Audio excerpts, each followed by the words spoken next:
Vivo का नाम क्या है? सुमन चौधरी। अच्छा, सुमन चौधरी। बेटा इसको चेंज कर लो, सुमन चौधरी विवो को चेंज कर लो। मुस्कान अंसारी आ गई ना, मुस्कान।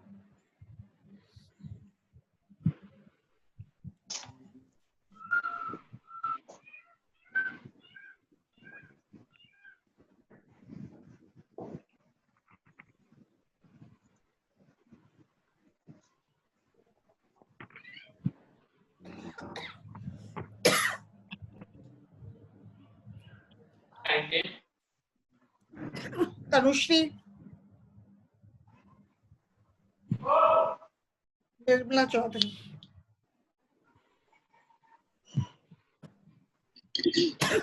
तनुश्री सोलंकी। Yes ma'am. बेटा लगा दी, तनुश्री की भी लगा दी, सबकी लगा दी, अभी जितने भी आए हो। अभी 25 है आप लोग, 25 आ चुके हैं। हाँ बेटा स्टार्ट करते हैं। मुस्कान लगा दी बेटा, मुस्कान अंसारी। हाँ बेटा तनुश्री की लगा दी। शुभी जोशी, निकिता शर्मा, निकिता शर्मा, चंदा, चंदा भी आ गई आज। अनु बुनकर, पिंकी चौधरी, सोनू कुमारी, कोमल कंवर, चित्रांशा परमार, पायल राजे, सीमा चौधरी,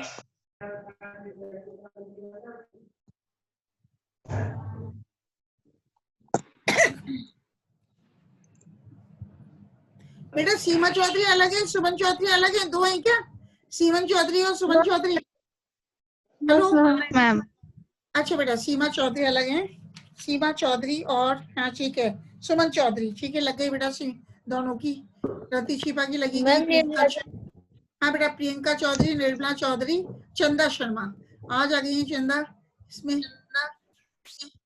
इंदिरा चौधरी, इंदिरा। सोनू कुमारी की प्रेसिडेंट लगा दी क्या? किसकी? सोनू कुमारी। सोनू कुमारी हाँ लगा दी बेटा, सोनू कुमारी। बेटा इसकी हो गई बेटा दीक्षा, ये भी दीक्षा, इंदिरा दीक्षा। हाँ बेटा निर्मला चौधरी हो गई, रति छिपा हो गई, कांता जाट, भावना एंड चेल्सी, मोनिका, निधि, पूजा कुमावत, दर्शिता, सीमा चौधरी, अनु बुनकर, पिंकी चौधरी, कोमल कंवर, प्रिया, शुभी जोशी, तनुश्री सोलंकी, मुस्कान, सोनू कुमारी, इन सब की लगा दी विवो 1606। इसका चेंज कर देना मैंने, सुमन चौधरी कर देना विवो की जगह, और प्रियंका चौधरी की लगा दी सेजल छिपा, चित्रांशु परमार, पायल राजे, निकिता शर्मा। ठीक है बेटा निकिता शर्मा। अब है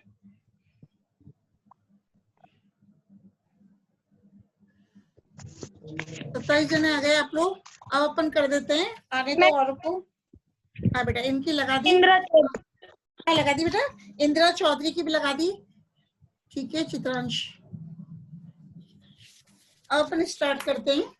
कल अपन वीट के बारे में बात कर रहे थे, तो वीट के गेहूं के बारे में बात कर रहे थे।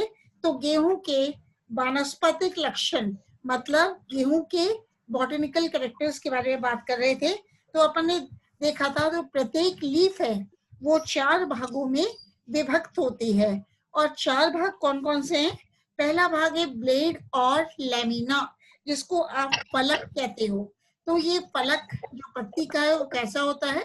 सकड़ा होता है, नैरो होता है, लीनियर होता है मतलब रेखीय होता है, तथा रिबन के जैसा होता है। और ये फलक 20 से 35 सेंटीमीटर लंबा होता है, वह 1 से 2 सेंटीमीटर चौड़ा होता है। अब सेकंड हिस्सा है इसका लीफ का भाग है लीफ शीट, जिसको कि हिंदी में पर्ण आच्छद कहते हैं। तो लीफ का आधारीय भाग जो तने को चारों ओर से कसकर घेरे रहता है उसे पर्ण आच्छद कहते हैं। अब लिग्यूल है तीसरा भाग, ये झिल्लीनुमा संरचना होती है। कैसा है? मेम्ब्रेनस स्ट्रक्चर है जो फलक व आच्छद के संधि स्थल पर पाया जाता है। और फिर अपन चौथे भाग की बात करेंगे जिसे कि ऑरिकल कहते हैं।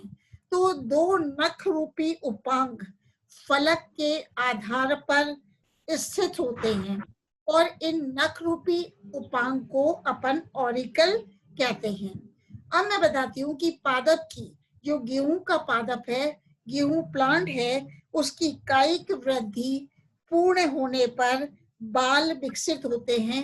बाल का मतलब है स्पाइक डेवलप होते हैं। अब अपन बात करते हैं कि गेहूं में कौन सा इन्फ्लोरेसेंस पाया जाता है। पुष्पक्रम पाया जाता है। और पुष्पक्रम, ये जो पुष्पक्रम है इसको अपन स्पाइक कहते हैं और अनेक स्पाइकिकाओं से बना होता है। मतलब inflorescence of wheat is called as spike. It is made up of spikelets, and these spikelets are found on the main axis, which is zigzag, and these are arranged in एकांतर मैनर, अल्टरनेट मैनर। मतलब ये स्पाइकिकाएं जो हैं वो टेढ़ी मेढ़ी अक्ष पर पर्व संधियों पर एकांतर क्रम में एकल रूप से विकसित होती हैं। मतलब गेहूं के पुष्पक्रम को अपन क्या कहते हैं, स्पाइक या स्पाइकलेट कहते हैं। और ये जो स्पाइकलेट्स हैं वो टेढ़ी मेढ़ी अक्ष पर व्यवस्थित होती हैं। और कैसे व्यवस्थित होती है, अल्टरनेट एकांतर क्रम में व्यवस्थित होती हैं। और प्रत्येक स्पाइकिका में 2 to 5 फ्लावर्स होते हैं। मतलब each spikelet consist of 2 to 5 flowers जो रेकिला नामक अक्ष पर लगे रहते हैं। और ये जो फ्लावर्स हैं, पुष्प हैं, वो रेकिला नामक अक्ष पर लगे हुए रहते हैं। अब प्रत्येक पुष्प स्वयं के लेमा व पेलिया द्वारा घिरा हुआ रहता है। तो each flower is surrounded by lemma and palea and each flower has 3 stamens. प्रत्येक पुष्प में 3 पुंकेसर होते हैं तथा 1 अंडक होता है, 1 कार्पल होता है। अब मैंने बताया था प्रत्येक पुष्प लेमा व पेलिया के द्वारा घिरा हुआ रहता है। तो लेमा की जो मध्य शिरा है वो दीर्घित होकर, मतलब लंबी होकर औन का निर्माण करती है, तुष का निर्माण करती है। तो जब लेमा में औन उपस्थित होता है तो इसे तुष युक्त लेमा कहते हैं या तुष युक्त स्पाइकलेट कहते हैं। अब जब स्पाइकलेट में ओन उपस्थित नहीं होता, मतलब तुष उपस्थित नहीं होता, तो इसको तुष रहित स्पाइकिका कहते हैं। अब फल जिसे दाना कहते हैं एक बीजीय होता है, अस्फुटनशील कैरियोप्सिस कहलाता है। Fruit is caryopsis and this caryopsis is indehiscent. It is one seeded. मतलब जो फल है वो कैरियोप्सिस कहलाता है और अस्फुटनशील होता है, वो स्फुटित नहीं होता। ठीक है। अब फल में फल भित्ति तथा बीज चोल संयुक्त रहते हैं। मतलब pericarp and testa are fused with each other in the fruit caryopsis. मतलब जो फल है, किसका फल के बारे में बात करें, गेहूं के फल जिसे कि कैरियोप्सिस कहते हैं, उसमें फल भित्ति तथा बीज चोल संयुक्त रहती हैं। वह भ्रूण कोश एंडोस्पर्म स्टार्च युक्त होता है। कैसा होता है, स्टार्च युक्त होता है। तो गेहूं के दाने में स्टार्च की मात्रा 60 to 80% होती है, 60 से 80% होती है। आपकी आवाज क्लियर नहीं आ रही है। प्रोटीन की मात्रा, आप अपने आप को अनम्यूट करो बेटा। कौन बोल रहा है, कौन बोल रहा है, ये आप एक बार पिंकी चौधरी मैम कांता जाट। कांता जाट, एक मिनट बेटा, कांता जाट कहाँ पे है, एक मिनट देख रही हूँ मैं। कांता जाट का तो म्यूट ही है। ठीक है, बोलो बेटा, कोई डिस्टर्बेंस बीच में से आ रहा है। ठीक है। गेहूं के दानों में स्टार्च 60 to 80% होता है। वह प्रोटीन मैम आवाज सही नहीं आ रही होता है। ठीक है। वसा की मात्रा 1.5 से लेकर 2%। मैम आवाज सही नहीं आ रही, एक बार रिपीट करो वापस। बेटा मैं वापस कर रही हूँ। गेहूं के फल में फल भित्ति, पेरिकार्प तथा बीज छोल संयुक्त रहती है। भ्रूणपोष स्टार्च युक्त होता है। भ्रूणपोष स्टार्च युक्त होता है। वह गेहूं के दानों में स्टार्च 60 to 80% तक उपस्थित रहता है। प्रोटीन की मात्रा 8 से 15% होती है।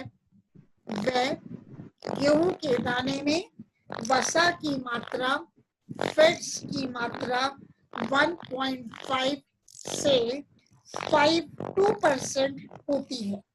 इसमें खनिज लवण भी पाए जाते हैं जिनकी मात्रा 1.5 से 2% तक होती है।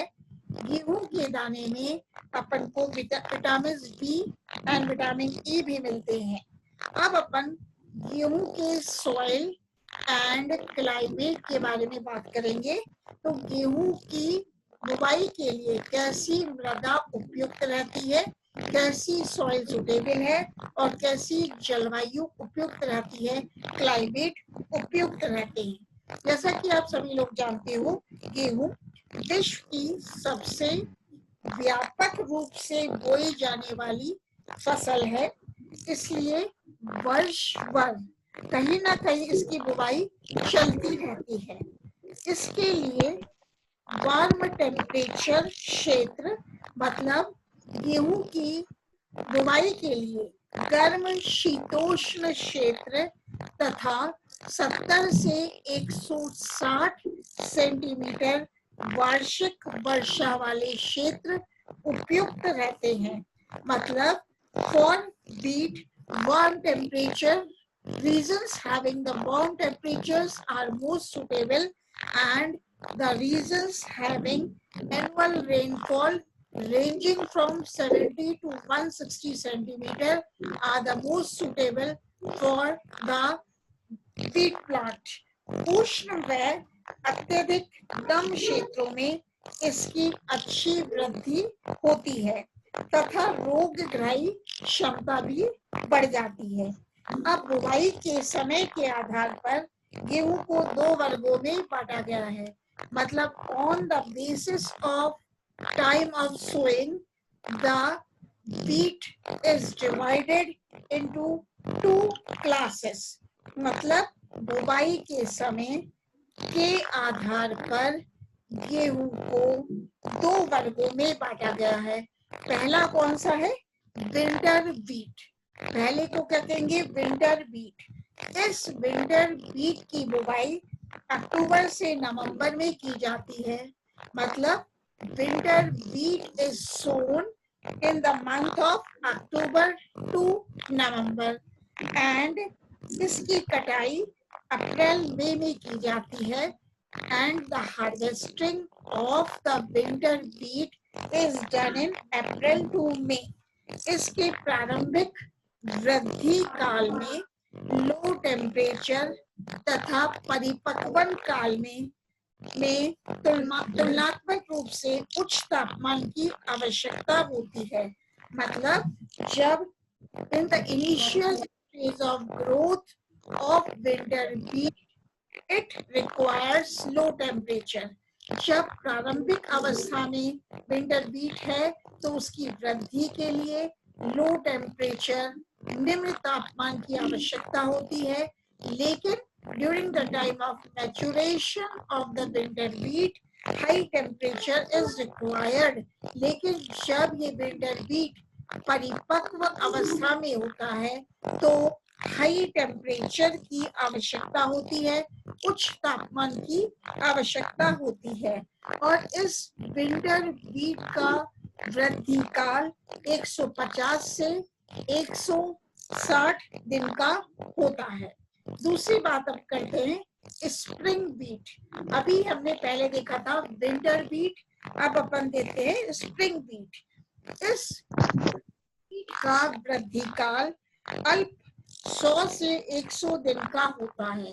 मतलब the growth period of the spring wheat is only up to 100 और 120 डेज। और इस स्प्रिंग बीट की बुवाई अप्रैल मई में की जाती है।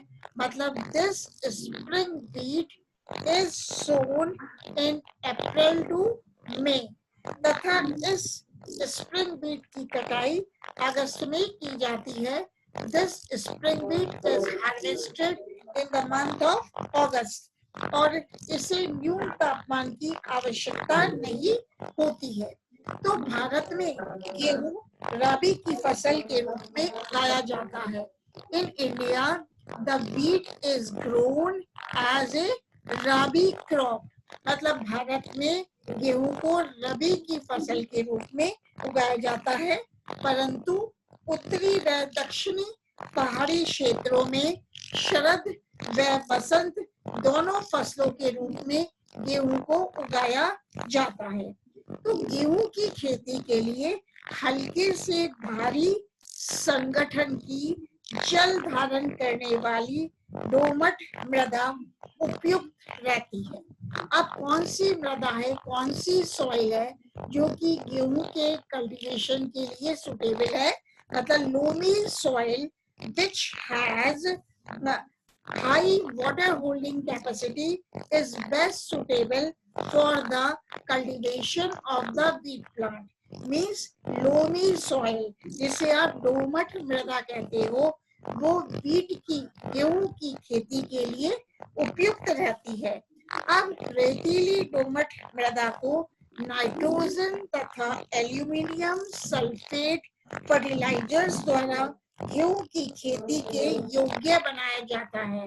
मतलब in this loamy soil which is found suitable for the cultivation of wheat, nitrogen and aluminum sulfate fertilizers are added.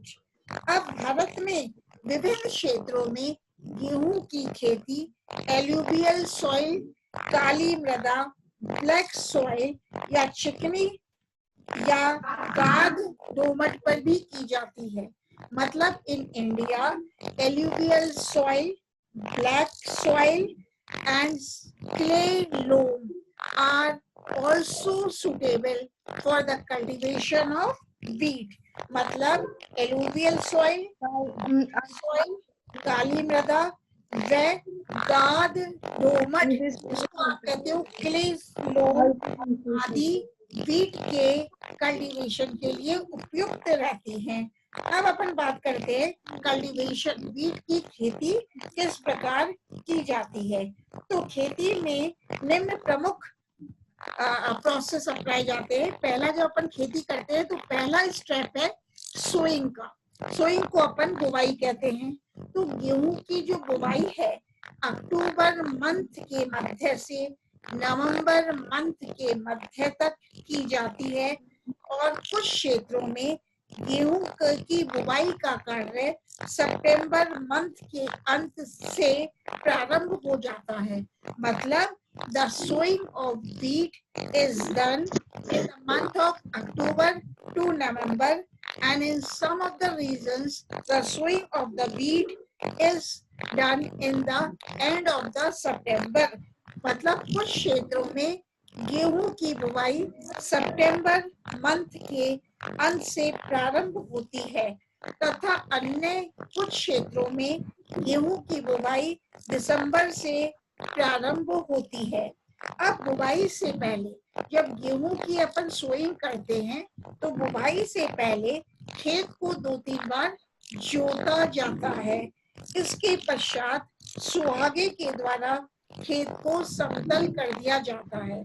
मतलब before sowing of the wheat crop the field is plowed 2 to 3 times and then with the help of the planter the field is leveled. मतलब जब गेहूं की बुवाई कर रहे होते हैं उससे पहले खेत को 2-3 बार जोता जाता है। इसके पश्चात सुहागे द्वारा खेत को समतल कर दिया जाता है। तो खेत की बुवाई से पहले सिंचाई की जाती है। अब खेत को क्या करते हैं अपन? इरिगेट करते हैं, सिंचाई की जाती है। और जब सिंचाई कर देते हैं तो सीड्स को, गेहूं के बीजों को कतार में सीड ड्रिलिंग मेथड या ब्रॉडकास्ट मेथड से बोया जाता है। मतलब after the irrigation of the field the seeds of wheat are sown in rows by seed drilling method or by broadcasting method। मतलब सीड्स को कतारों में सीड ड्रिलिंग मेथड या छिड़काव विधि ब्रॉडकास्टिंग मेथड द्वारा बोया जाता है। हल्की व शुष्क मृदा में इन्हें गहराई से बोया जाता है तथा भारी व नम मृदा में कम गहराई में बोया जाता है। अब अपन बात करेंगे गेहूं के लिए सिंचाई व खाद, इरिगेशन एंड फर्टिलाइजर्स। तो फसल को, गेहूं की फसल को 3 से 5 सिंचाई की आवश्यकता होती है। पहली सिंचाई बुवाई के 3 से 4 सप्ताह पश्चात की जाती है। पहली इरिगेशन कब किया जाता है? जब खेत में सीड्स को बो देते हैं अपन, तो 3 से 4 वीक सप्ताह बाद गेहूं के खेत की सिंचाई की जाती है। इसके पश्चात दोमट तथा भारी दोमट मृदा में तल शाखन, पुष्पन तथा बीज निर्माण दूधिया अवस्था के समय सिंचाई की जाती है। दूसरी सिंचाई कब करते हैं? जब गेहूं में तल शाखन होता है, टिलरिंग होती है, पुष्पन होता है, बूटिंग होती है या बीज का निर्माण होता है। अब गेहूं की फसल में नाइट्रोजन खाद, यूरिया, फास्फोरस तथा पोटाश का उपयोग लाभदायक होता है। NPK मतलब the manure which is used for the wheat plant cultivation is nitrogen, phosphorus and potash। इनका उपयोग प्रथम सिंचाई के समय पर किया जाता है। अब फसल के प्रारंभिक काल में खरपतवार नियंत्रण के लिए निराई गुड़ाई भी की जाती है, अन्यथा फसल पर विपरीत प्रभाव पड़ता है। मतलब seeds are also removed timely so that the yield of the wheat crop can be increased। अब अपन बात करते हैं गेहूं की कटाई के बारे में, गेहूं की हार्वेस्टिंग के बारे में। दानों के पकने पर तना व पत्तियां भी पीले पड़ जाते हैं। मतलब when the plant matures or when the grain of the wheat plant matures, the leaves and stem they become pale yellow। अब उस समय फसल की कटाई की जाती है। किसान ये कार्य सिकल्स द्वारा करते हैं, दरातियों द्वारा काटते हैं। मतलब जो गेहूं की फसल है उसको किसान सिकल्स, जिसको की दराती कहते हैं, उसके द्वारा काटते हैं। तनों को भूमि के निकट से काट लिया जाता है और जब अपन फसल को काट लेते हैं, गेहूं की फसल को, तो इन्हें बंडलों में बांधकर एकत्रित कर लिया जाता है। बड़े कृषि फार्मों में यह कार्य मशीन से किया जाता है। मीन्स मतलब in the large farms the harvesting of wheat crop is done by using the machines called as harvesters, but in some farms the harvesting of wheat is done by the farmers by using the sickles। मतलब बड़े farms में यह कार्य जिसे की कटाई कह रहे हैं वो मशीनों के द्वारा किया जाता है। अब कटाई के बाद आता है थ्रेशिंग। तो बालियों से दाने को पृथक करने की क्रिया थ्रेशिंग कहलाती है। जो गेहूं की बाली है, जब इसमें से अपन दानों को अलग कर देते हैं तो उस प्रोसेस को, क्रिया को थ्रेशिंग कहते हैं। पहले तो ये कार्य पुराने जमानों में पशुओं के पैरों के नीचे बालियों को कुचलकर किया जाता था, लेकिन अथवा बैलों द्वारा पत्थर का रोलर चलाकर किया जाता था। लेकिन आजकल ये थ्रेशिंग का जो कार्य है बेटा, यह यांत्रिक थ्रेशर के द्वारा किया जाता है, मैकेनिकल थ्रेशर्स के द्वारा किया जाता है। मतलब the threshing is done by using the mechanical threshers nowadays।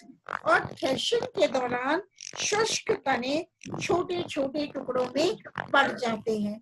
जब अपन थ्रेशिंग कर रहे हैं मतलब बालियों से दानों को अलग कर रहे हैं, तो उस दौरान जो शुष्क तना है वो छोटे छोटे टुकड़ों में टूट जाता है तथा दाने बालों से पृथक हो जाता है। इन्हें बरसाकर मतलब विनोइंग कहते हैं, बरसाना माने विनोइंग। इन्हें बरसाकर भूसे से पृथक कर लिया जाता है। अब अपन इन्हें चैफ, भूसे को बोलते हैं चैफ, से पृथक कर लिया जाता है। विकसित देशों में जटिल मशीन्स का विकास किया गया है और ये जटिल मशीन्स कटाई, थ्रेशिंग व विनोइंग तथा दानों की ग्रेडिंग का सभी कार्य करती हैं। अब जब गेहूं का अपन ने हार्वेस्टिंग भी कर ली, कटाई भी कर ली, उसका थ्रेशिंग भी कर लिया, दानों को पृथक भी कर लिया, तो प्रक्रिया आती है स्टोरेज की। स्टोरेज ऑफ व्हीट ग्रेन्स मतलब क्या है, किस तरह से व्हीट ग्रेन्स की संग्रहण होता है, व्हीट ग्रेन्स का संग्रहण होता है। तो थ्रेशिंग के पश्चात पूर्ण शुष्क दानों को संग्रहित किया जाता है। क्या करते हैं, शुष्क दानों को स्टोर कर लेते हैं।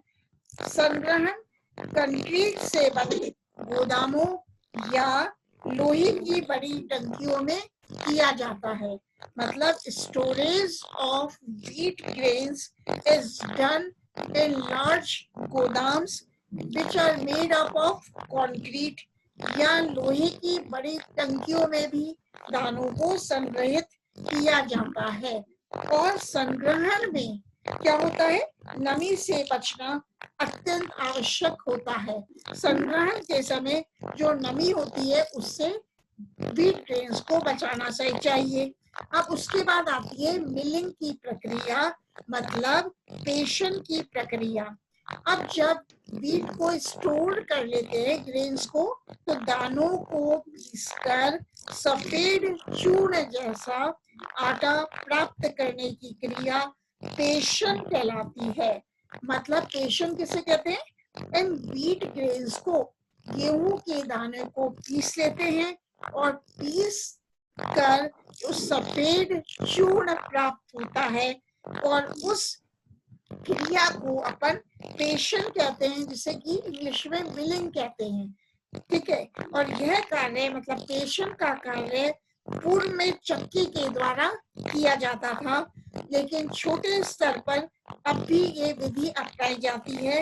इस क्रिया में मतलब पेषण की क्रिया में संपूर्ण दाना पिस जाता है तथा बाद में छलनी के द्वारा यह ब्रांड पृथक कर लिया जाता है।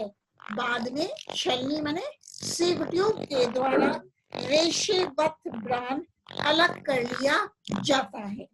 आजकल जो पेषण का कार्य है मतलब मिलिंग का कार्य है, रोलर मिल्स के द्वारा किया जाता है, जिनमें दानों को पीसने से पूर्व नम कर लिया जाता है ताकि ब्रांड कठोर हो जाता है। इसके पश्चात रोलर मशीन्स में डाला जाता है, जिसमें रोलर्स की एक श्रृंखला होती है। अब आते हैं improved varieties of wheat. Wheat की, गेहूं की उन्नत किस्में कौन कौन सी है? तो भारत में सर्वप्रथम गेहूं की उन्नत किस्में विकसित करने का श्रेय डॉक्टर बीपी पाल को दिया गया। मतलब the improved varieties of wheat were first of all developed by doctor B P Pal, और बीपी पाल ने NP 700 तथा NP 800